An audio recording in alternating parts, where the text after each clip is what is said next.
Hello everyone, कैसे हैं आप लोग। बेटे क्लास 12th बिजनेस स्टडीज़ में आज हम एक टॉपिक स्टार्ट करने जा रहे हैं और इस टॉपिक का नाम है coordination. Coordination board point of view से काफ़ी इंपॉर्टेंट टॉपिक है।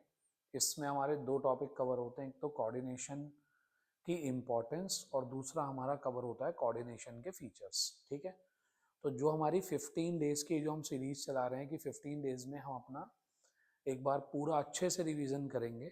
ये नहीं कि हम कोई वन शॉट कर रहे हैं, हम ठीक से रिवीजन कर रहे हैं और हमारा टारगेट है कि अप्रॉक्सीमेटली 70 to 80% स्कोर हम इसके अंदर अचीव कर लें। तो चलिए आज हम आते हैं कोऑर्डिनेशन पे। सबसे पहले एक टॉपिक है हमारा कोऑर्डिनेशन। ठीक, तो कोऑर्डिनेशन वैसे तो एक कॉमन वर्ड है, इंग्लिश में भी आप बहुत बार इसको यूज करते हैं। कोऑर्डिनेशन का मतलब मैनेजमेंट में क्या है। देखिए, मैनेजमेंट में बहुत सारी एक्टिविटीज होती हैं, बहुत सारे फंक्शन होते हैं। प्लानिंग है, ऑर्गेनाइजिंग है, स्टाफिंग है, डायरेक्टिंग है, कंट्रोलिंग है। ऐसे ही बहुत सारे अलग अलग डिपार्टमेंट्स होते हैं, जैसे कि मार्केटिंग डिपार्टमेंट है, एचआर डिपार्टमेंट है, फाइनेंस डिपार्टमेंट है।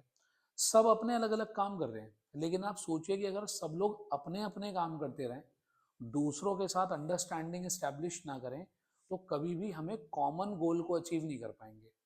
जैसे कि आप सोचिए कि अगर आप एक व्हीकल रन करते हैं, फॉर एग्जाम्पल आप एक गाड़ी चलाते हैं, तो गाड़ी में जितने भी पार्ट्स हैं उनका आपस में एक सही कोऑर्डिनेशन होना, एक सही तालमेल होना बहुत ज़रूरी है। भाई आप सपोज करिए कि ब्रेक काम कर रही है, एक्सेलरेटर काम नहीं कर रहा, तो भी गाड़ी में प्रॉब्लम आएगी। आपका गियर सही से काम नहीं कर रहा, ब्रेक ठीक से काम कर रही है, तो भी प्रॉब्लम आएगी। तो हर चीज़ के अंदर एक सही बैलेंस होना ज़रूरी है। करेक्ट, तो यहीं से हमारा कोऑर्डिनेशन का जो कॉन्सेप्ट है वो सामने आता है। और मेरे जो क्लासेस हैं सारी आपको मालूम है कि एज पर द एनसीईआरटी है। तो हमारी एनसीईआरटी कहती है coordination the essence of management. बेटे एसेंस वर्ड का मतलब होता है, हिंदी में इसको कहते हैं सार। करेक्ट, इतना कम इतनी टिपिकल हिंदी आप नहीं समझ पाएंगे। और सार का मतलब है कंक्लूजन। करेक्ट, तो एसेंस ऑफ मैनेजमेंट यानी कि अगर मैनेजमेंट बढ़िया है तो ऐसे टाइम पर आपका जो कोऑर्डिनेशन है वो अपने आप अच्छा होगा, और मैनेजमेंट अच्छा है तो कोऑर्डिनेशन बढ़िया हो रखा होगा। तो देखिए, कोऑर्डिनेशन क्या कहते हैं, coordination is balancing and keeping together. Balance रखना और एक साथ रखना, together the team by ensuring suitable allocation of task. उनके बीच में जो टास्क है उसको आपने सही तरीके से बांटा हुआ है। भाई प्रोडक्शन में जो एक्सपर्ट है उसको प्रोडक्शन का काम दिया है, जो फाइनेंस में एक्सपर्ट है उसको आपने फाइनेंस का काम दिया है, तो आपने सही तरीके से काम बांटा हुआ है। To the various members, to the various members, तो एक तो यहां तक की बात आपको समझनी है। तो आपने मेंबर्स को सही तरीके से काम डिवाइड किया हुआ है। seeing that the tasks are performed with harmony among the members themselves। Clear, और जो भी टास्क हमने उनको दिए हैं वो ठीक तरीके से होते रहें। और ये कब पॉसिबल होगा, जब उनका आपस में एक सिंक्रोनाइजेशन होगा। एक वर्ड है सिंक्रोनाइजेशन, मतलब उनके बीच में कोऑर्डिनेशन होगा, तालमेल होगा। करेक्ट, तो कोऑर्डिनेशन क्या है, अपनी टीम की एक्टिविटीज और फंक्शंस के बीच में बैलेंस बनाकर रखना। तो दैट इज कॉल्ड कोऑर्डिनेशन। अब कोऑर्डिनेशन के फीचर्स पे आते हैं। और केस स्टडी अगर आपको करनी है तो केस स्टडी के लिए आपको बहुत ज्यादा नहीं समझना होता, आपको कीवर्ड्स ध्यान रखने होते हैं, क्योंकि केस स्टडी के अंदर कीवर्ड्स आते हैं। आप उन कीवर्ड्स को ठीक तरीके से समझ लीजिए, याद रख लीजिए कि भाई ये वाला कीवर्ड इस फीचर में है, ये वाला कीवर्ड इस फीचर में है, तो आप बहुत आराम से केस स्टडी को आइडेंटिफाई कर लेंगे। तो देखिए, सबसे पहले कहता है coordination integrates group efforts. Integrates word का क्या मतलब है, इंटीग्रेट वर्ड का मतलब है जोड़ना, आपस में मिलाना। ग्रुप एफर्ट्स को एक जगह मिला देता है कोऑर्डिनेशन। देखिए समझिएगा एक बात, मान लीजिए मेरे अंडर 5 लोग काम करते हैं, एक प्रोडक्शन मैनेजर, एक एचआर मैनेजर, एक finance manager, marketing manager, sale manager. ये पांचों ही मेरे लिए इंपॉर्टेंट है, तो हमें 5 के अलावा एक 6th पर्सन और रखना पड़ेगा, जिसको हम बोलेंगे मैनेजर बोल लीजिए या कोऑर्डिनेटर बोल लीजिए, जो इन पांचों के कामों में सिंक्रोनाइजेशन बनवाएगा। उसका काम ही क्या है, इन सब में आपस में बैलेंस बना के रखना। तो इन सबके ग्रुप एफर्ट्स को क्या करना, इंटीग्रेट करना। It gives a common focus to the group efforts, correct. तो मैं सबके कामों को एक कॉमन डायरेक्शन दूंगा, वरना सब अपना अपना काम करते रहेंगे, किसी को दूसरे से मतलब ही नहीं होगा। उनके कामों को एक जगह इंटीग्रेट करना। टू एंश्योर, इस बात को एंश्योर करना, performance is as it was planned, कि भाई परफॉर्मेंस वैसी ही हो जैसी हमने सोची थी। ऐसा ना हो कि सब अपने अपने तरीके से अपना अपना काम करते रहें। तो ये हो गया हमारा फर्स्ट पॉइंट। सेकंड पॉइंट पर आते हैं। सेकंड पॉइंट कहता है एंश्योर यूनिटी ऑफ एक्शन। देखिए देखने में ना टॉपिक एक जैसे लगते हैं, लेकिन इसके कीवर्ड्स अलग हैं। Common focus to group efforts, और इसके कीवर्ड क्या है कि जो कोऑर्डिनेशन है वो एक बाइंडिंग फोर्स है, binding force between the department. For example मेरे पास प्रोडक्शन डिपार्टमेंट है, एचआर डिपार्टमेंट है, फाइनेंस डिपार्टमेंट है, मार्केटिंग डिपार्टमेंट है। तो इन सब में आपस में बॉन्डिंग बना के रखना, ये भी किसका काम है, ये काम है किसका, यूनिटी ऑफ एक्शन का। मोस्टली एग्जाम में केस स्टडी आती है कि टारगेट्स अचीव नहीं हो पाए और सारे डिपार्टमेंट्स एक दूसरे के ऊपर ब्लेम गेम कर रहे होते हैं। एचआर कहता है जी मेरी वजह से नहीं हुआ, फाइनेंस की वजह से हुआ है, फाइनेंस कहता नहीं जी मार्केटिंग की वजह से हुआ है। तो ऐसे में वो पूछता है कि यहाँ पर कौन सा कॉन्सेप्ट इग्नोर हुआ है, तो वहां पर हमारा आंसर होता है कोऑर्डिनेशन, करेक्ट। आगे चलते हैं। नेक्स्ट आता है, तो सेकंड पॉइंट का क्रक्स वर्ड क्या है कि बाइंडिंग फोर्स है। तो जब बाइंडिंग फोर्स वर्ड आ रहा हो कहीं पर, तो आपको क्या लिखना है, ensure unity of action. Next आता है हमारा coordination is a continuous process. देखिए मैनेजमेंट के अंदर और बिजनेस स्टडीज के अंदर मैनेजमेंट वो भी एक कॉन्टिन्यूस प्रोसेस है, प्लानिंग भी कॉन्टिन्यूस प्रोसेस है, सब कुछ कॉन्टिन्यूस ही है। जब तक मैनेजमेंट चलता रहेगा, जब तक बिजनेस चलता रहेगा, ये सब चीजें चलती रहेंगी। तो ये तो बड़ा इजी सा टॉपिक है, ये तो इजी सा पॉइंट है कि coordination is a continuous process. Next आता है it is a pervasive function. Coordination is a pervasive function. Pervasive word का मतलब होता है everywhere, everywhere. Pervasive means everywhere. तो जो कोऑर्डिनेशन है वो हर जगह होता है। हर जगह से मतलब है यहाँ पर कि we have 3 levels of management, top middle lower, correct. तो टॉप मिडिल लोअर हर लेवल के मैनेजर को कोऑर्डिनेशन करना पड़ता है अपने अपने लेवल पर। जो टॉप मैनेजर है उसे आपस में भी रखना है और मिडिल लेवल के साथ भी रखना है, मिडिल लेवल को आपस में भी रखना है, अपने जूनियर्स के साथ भी रखना है। तो इसलिए जो कोऑर्डिनेशन है वो किसी एक लेवल का फंक्शन नहीं है कि किसी, कभी कभी आता है एग्जाम में, is the coordination is function of top level management, तो मेरा आंसर होगा no. Coordination is a function of all levels of management and coordination will be required in every type of organization, whether the organization is small, whether the organization is big, it is profit making, it is not profit making, everywhere coordination will be required, even in our families also। हमारी जो 5-6 लोगों की family होती है वहां भी coordination की जरूरत है, आपस में तालमेल बनाने की जरूरत है। तो देखिए coordination is required at all levels. तो जब भी कभी ऐसी बात आए कि भाई कि कोऑर्डिनेशन के लेवल्स की बात आए, तो वहां पर आप लिखेंगे कि coordination is a pervasive function. तो कोऑर्डिनेशन हमारा जो है परवेसिव फंक्शन है जो हमारे हर जगह अप्लाई होता है। Coordination if the responsibility of all managers. देखिए जरा, तो यहाँ पर कुछ कॉमन पॉइंट की आप बात करेंगे, हर लेवल पर होता है, बिल्कुल ठीक बात है।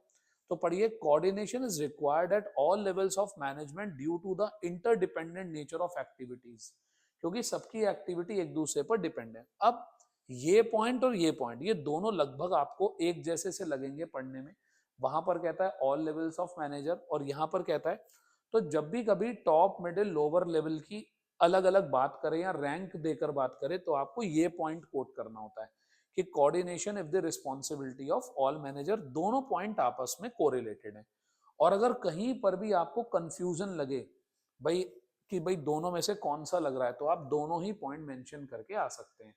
तो मेरा सजेशन ये है कि जब वो आपको बोले कि किसी भी टाइप की ऑर्गेनाइजेशन है, लेवल्स की बात करे, तो आप ये लिख कर आए।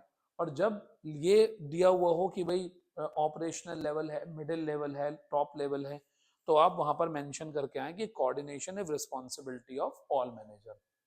यहां पर कंफ्यूजन होगा ही होगा आपको। एनसीईआरटी में दोनों पॉइंट ही गिवन है और दोनों पॉइंट की एक्सप्लेनेशन का जो कंक्लूजन है लगभग सेम आता है। तो अगर आपको कंफ्यूजन लगे आप दोनों पॉइंट लिख कर आना। तो सभी लेवल पर होता है। उसके बाद आता है वेरी इंपॉर्टेंट पॉइंट है मेरे हिसाब से ये वाला, वेरी वेरी इंपॉर्टेंट पॉइंट है। Coordination is a deliberate function. Deliberate का मतलब जो अपने आप नहीं होगा, हमें सोच समझ के करना पड़ेगा। हम खुद करते हैं, प्लान करते हैं कोऑर्डिनेशन को। कोऑर्डिनेशन बनाने के लिए हम मैनेजर्स को अपॉइंट करते हैं, वो लोग मिलकर कोऑर्डिनेशन एस्टैब्लिश करते हैं।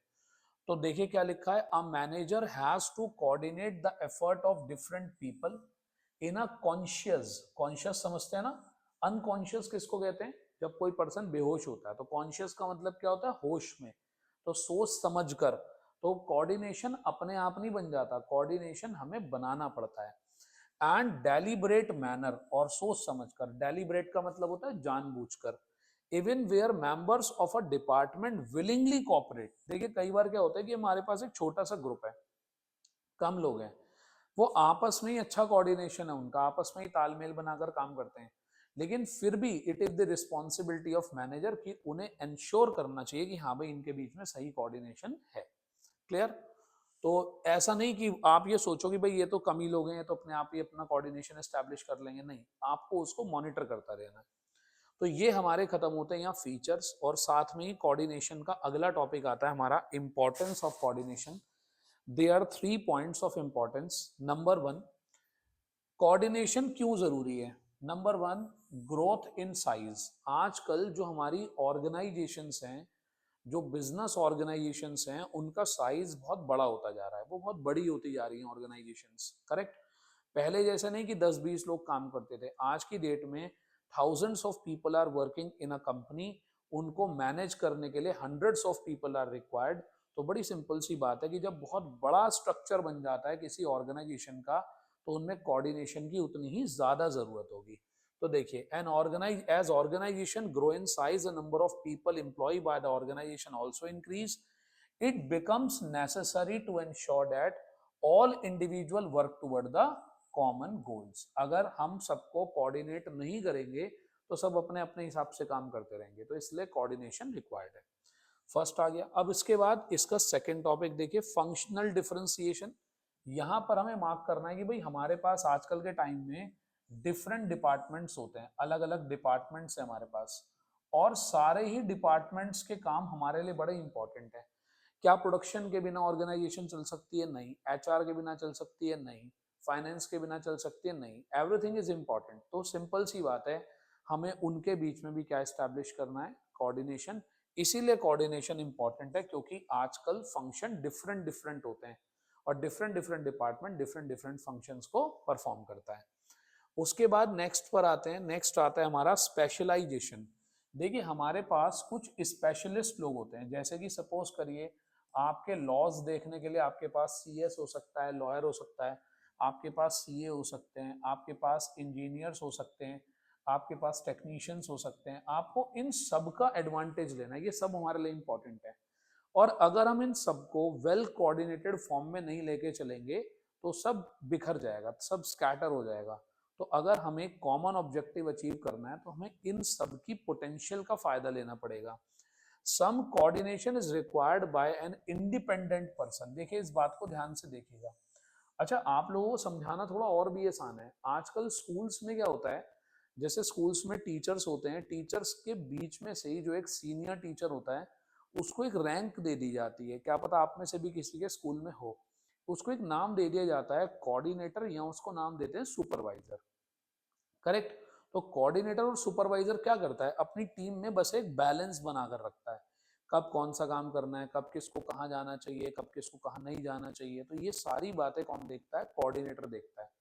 तो यानी कि इस काम को करने के लिए, कोऑर्डिनेशन के लिए, हमें एक अलग मैनेजर की जरूरत होती है जिसको हम बोलते हैं मैनेजर या coordinator. Clear. To reconcile the differences in approach, वो ये देखता है कि कहीं किसी अप्रोच में कोई मिसमैच तो नहीं हो रहा। इंटरेस्ट और opinion of the specialist. Correct.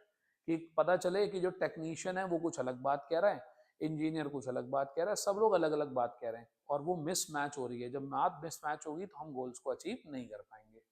तो समरी ये है कोऑर्डिनेशन की कि कोऑर्डिनेशन में एक पर्सन होता है, वो कोऑर्डिनेटर होता है। अब आप उसको कोऑर्डिनेटर बोलिए कंपनी में, या आप उसको मैनेजमेंट बोलिए, मैनेजर बोलिए, उससे कोई फर्क नहीं पड़ता। उसका टास्क ये है कि जो भी काम हो रहा है, जो अलग अलग लोग काम कर रहे हैं, उनके कामों में एक बैलेंस इस्टेब्लिश करके रखना, ताकि वो सब मिलकर ग्रुप गोल्स को अचीव कर पाए। तो keeping the team together and making the balancing in their functions, that is called coordination. जब भी कभी और केस स्टडी आए और उसमें एक दूसरे पर ब्लेम लगाए जा रहे हो, इस वजह से काम नहीं पूरा हो रहा, कि फाइनेंस वाला कह रहा है एचआर की गलती है, एचआर वाला कह रहा है फाइनेंस की गलती है, तो ऐसे में हमारी केस स्टडी में हमारा आंसर होगा कोऑर्डिनेशन। एक और पॉइंट, कभी कभी आपसे पूछा जाता है क्या coordination is the sixth function of management. आपको पता है कि मैनेजमेंट के 5 फंक्शंस होते हैं, planning, organising, staffing, directing, controlling. कभी कभी पूछा जाता है कि क्या कोऑर्डिनेशन एक सिक्स्थ फंक्शन है, तो आपका आंसर होगा नो। कोऑर्डिनेशन सिक्स्थ फंक्शन नहीं है। कोऑर्डिनेशन इन पांचों कामों का कंक्लूजन है। हमें इन पांचों कामों को अगर हमने ठीक से कर दिया तो कोऑर्डिनेशन स्टैब्लिश होता है। और कोऑर्डिनेशन करा ही इसलिए जाता है कि ये पांचों काम ठीक तरीके से होते रहें, अदरवाइज सब मिसमैच हो जाएगा। आई होप यहाँ तक की बात क्लियर है। तो चलिए अब एक काम और करते हैं, इसकी हैंड टू हैंड एक एक केस स्टडी और कर लेते हैं, एक फीचर्स की और एक इंपॉर्टेंस की। ठीक है, तो तभी आपको कुछ अच्छा समझ में आएगा कि भाई हमने जो पढ़ा वो हैंड टू हैंड। अब ये केस स्टडी है, मैं आपकी स्क्रीन पे देता हूँ, आप इसको आराम से पढ़ भी पाएंगे। एबीसीडी एक कंपनी है जो एक और छोटी सी टिप पढ़ाने से पहले, कभी भी जब केस स्टडी आए बिजनेस स्टडीज में, तो आप सबसे पहले उसकी रिक्वायरमेंट रीड करिए कि उसने पूछा क्या है। तो लास्ट में रिक्वायरमेंट होती है, identify the concept of management highlighted above.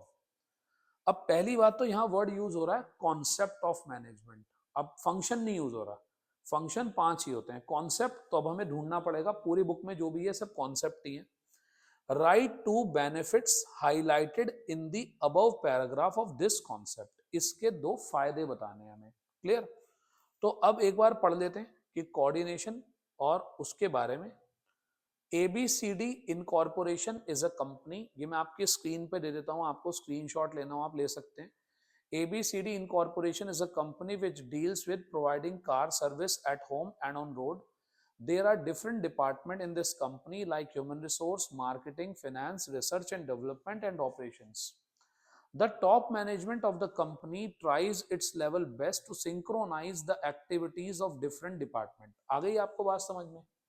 तो मेरे हिसाब से अब जितना भी लिखा है ना केस स्टडी के अंदर, वो सब फालतू की बातें हैं। हमें यहाँ पर दिख गया कि synchronising the activities of the different department, इसी को हम बोलते हैं कोऑर्डिनेशन। आपके टीचर्स भी कहते होंगे कि भाई कीवर्ड्स पर ध्यान दिया करो, तो कीवर्ड्स पर आप ध्यान दीजिए।